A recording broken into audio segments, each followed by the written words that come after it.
Welcome to another episode of the State of African Agriculture. Today we have Kabir Ademoh. He's the local coordinator for the Seeds for Change program in Nigeria. We'll be discussing the implication of the food blockade in the North and the South. Join me.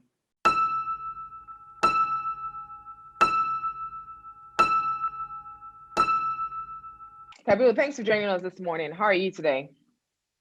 I'm doing great, thank you. You're the local coordinator for the Seed for Change program in Nigeria. Yes, that's correct. And the Seed for Change program is a private sector development program sponsored by the Dutch government and other partners. It's also implemented by the Netherlands African Business Council, NABC. Do I have that right? Yes, that's true. So it's a private sector and public sector program. So can you tell me about the program? What are the key initiatives of the program? Okay, so the program is mainly aimed at developing the horticultural sector. We try to do that by doing trials and also doing demonstration farms for farmers, where we can encourage them to use improved inputs, mainly hybrid seeds, and also improved farming practices. We also work on training extension agents to see that they can send out better information and knowledge to the farmers. And finally, we try to work on market linkage solutions, so trying to get better prices for the vegetable farmers. So that's the approach we're aiming at to try and develop the horticultural sector. And we're starting off from Kano, then expanding to the rest of the northern region.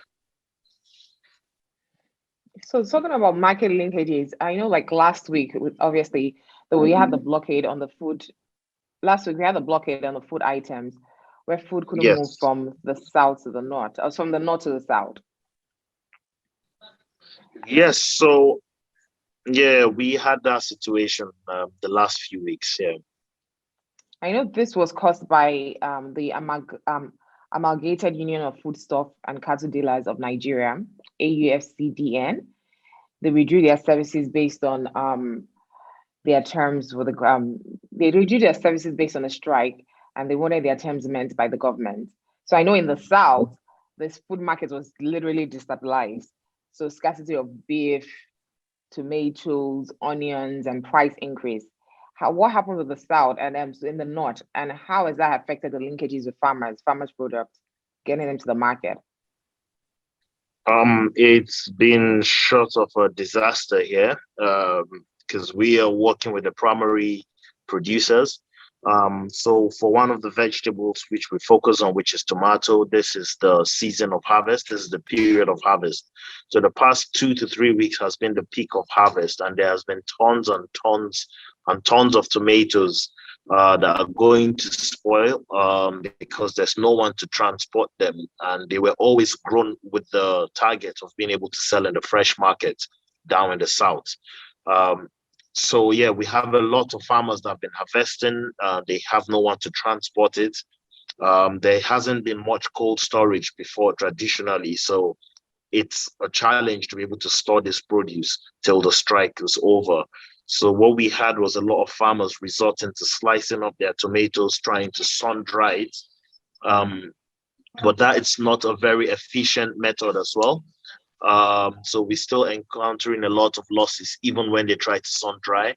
There has been some brick houses, like mud brick houses that have been built to try and accommodate a lot of these tomatoes to store it, like local storage solutions.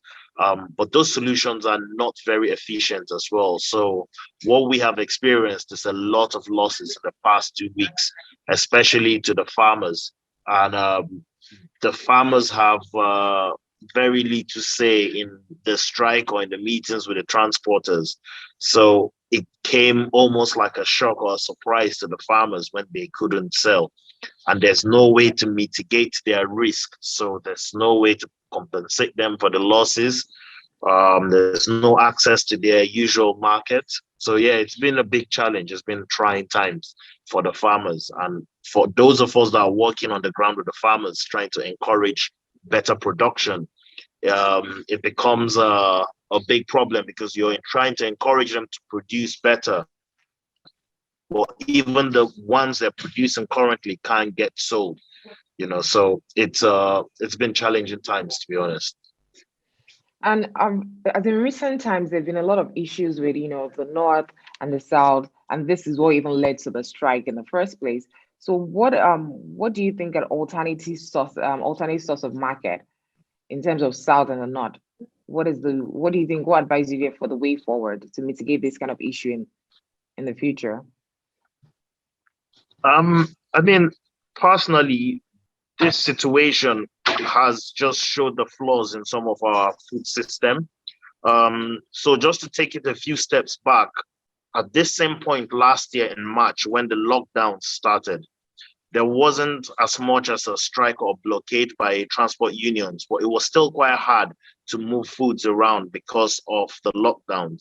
So we noticed that there was a lot of challenge. The onion farmers couldn't move their produce at the time of harvest. Those that were going to sow couldn't sow because they couldn't get their seeds. So there was a lot of disruption already because we have a food system that accrues a lot of mileage. So there isn't much aim towards localized consumption. A lot of the farmers growing in Kano are dreaming of selling to people in Lagos. But Kano, by virtue of the population, has quite a large population. It's about 16 million or 17 million people, I believe. So there should be a bit more target for farmers to see how you can grow for your local consumption. Because even in the South, farmers are trying to feed their own population. So we can't cut out the regional trade, but we need, as farmers, to think about how to produce for our own local communities, also how to work with processors and off-takers. We have a situation where a lot of the market in the horticultural sector is very informal. So there's no formal contracts between the off-takers and the buyers, and there's no much presence of the farmers in the final transportation to the consumer. So the truckers are not really invested in the produce they are moving. So if the tomatoes have gone up, they can find any other produce to move, whether it's cement or tubes or plastic, whatever it might be. But if you have transporters that are invested in the food system or the transport buses owned by the farmers, then it's their priority to make sure it gets there. So there needs to be better investments from the farmers into the chain of how to get their food to the final source, down to the South. I spoke to farmers that were loading their tomatoes into the van and they had no idea what the price of the tomato will be when it gets to Lagos. They're just waiting to see. So they want to see how much were paid to bribe the people to go past the blockade, how it will get there, and when it gets to Lagos is when they get told how much their produce will be sold for. So the market is not even a structured market. So it's like anything goes. The market is not structured at all. That's the main challenge. If you have a better structure, then it's easier to endure or to absorb any of these disruptions. But there's no resilience in it because it's very informal. And it's, for lack of any other words, it's very exploitative towards the farmers because they have the least say in what the final produce is going to cost. So we have a lot of work to be done trying to structure the market and also trying to get logistics that focus on the food sector itself. Yes, I think there's still a lot that needs to be done. But for horticulture, it's a lot more pressing because there's higher food losses in horticultural production than in grains. You can store your maize for like months and it doesn't go off, but it's not the same situation with your cabbages, tomatoes, watermelon. The irony of this is that the other sectors are a lot more organized. There are specific markets. The maize growers are very organized. There are associations for maize growers, sorghum growers are well organized, so they have a lot more organization and power in the structure. There are more off-takers who they send to. There just needs to be a bit more structure because the other forms of agricultural produce, like the cereals, the maize growers, the sorghum, they seem to have a bit more organization than the horticultural growers, and they seem to have more industries that they can sell to. There's a bit more predictability in their prices in comparison to the vegetable growers, where it's very, very erratic. It's day by day. and the market is very, very informal. I know in the South, there's a lot of vegetable, tomato growers, but it was definitely not enough. And there was a lot of scarcity. A lot of Mm. basket of tomatoes that was like 15,000 naira. It was selling for 36,000 naira. And you couldn't even find it in the market. Mm. So it's a totally different situation. I hope we can avoid that, and maybe we'd have more, everybody growing produce in the different areas.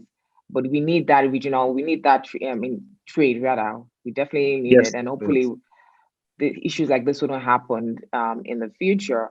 But I wanted to say, for your farmers, so what are your alternates? So what is, I know right now the strike is off. So I'm hoping this week the north will be able to, we'll be able to move items from the north to the south, and things will, come back to normal. Hopefully the price will stabilize. Also, for your farmers, are there opportunities for like off-takers with the processing, tomato processing companies in the north, like in Kano? Yes. So for our own farmers that we've worked with, we've been able to link them directly with Dangote, and they're supplying their tomatoes for processing. Some of the other groups are looking to supply to Olans. So yeah, they have had access to off-takers that are processing. We've also been able to create a mini form of cooperative between our demonstration farmers, where they're able to sell to select locations. So like on the campus of Bayero University, there is a vegetable shop run by the university for the students and for the lecturers. So all our demo farmers are able to take their fresh produce there and get paid by the university for what they're supplying. So we've been trying to create those market linkages, but it's not an easy job, especially when you're trying to put farmers into mini cooperatives. These are people that have been farming probably in the same area, in the same location for years, and have never worked together. So there are reasons why they are not working together. It's easy to put the structures, to put the regulations of a cooperative, but it's harder to get the human aspects working perfectly. And for most projects like ours that have a limited period of time, you might try to strengthen all those areas, and when you leave, it becomes the weak link again. So we still need to fine tune it to find a full solution to that.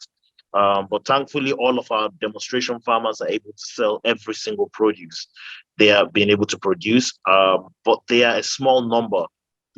It's a very small number, a small acreage in comparison to the whole acreage you find in Kano and the rest of the north of the country. So we are hoping to come up with a model that can be scaled up. We're still working on it.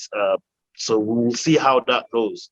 But for now, we have solutions for our farmers, but maybe it's because they are such a small number compared to all the farmers out there. So we'll still see how that goes.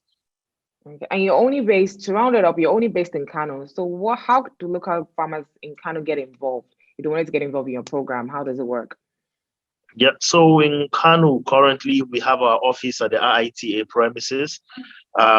We also work with a lot of the farmers in different hubs, a lot of the vegetable hubs, so they can reach us via the office, or they can check, those that can go online can check for our website and provide them our phone numbers. But we also have about 30 extension agents that are out within Kano, either in NADA. So if they ask for the Seeds for Change program, the trainees or the extension agents we have in NADA and NIHOT, in all the key knowledge institutions and extension agencies, we have one or two of them in those areas that we've trained, and they are working with the farmers. So they can meet us in our office in IITA or via a lot of our proxies in all the agencies I've mentioned, like NADA, Hadesha, Jamare, NIHOT, some of the seed companies like Syngenta, Rise One, they are salespeople in Kano. They can reach us through those areas. But our head office is in IITA, in Sabo Bakinsua Road. We're always open, waiting for farmers to come in and learn and share their experiences and see how we can help them. Thank you, Gabriel, and good luck to your farmers. I hope they're able to sell their produce this week. Thank you so much, Yonde, for having us and carry on with the good work. It's been very useful for a lot of us in the agri sector having your organization covering the agri sector. Thank you. I appreciate your time. Thank you very much.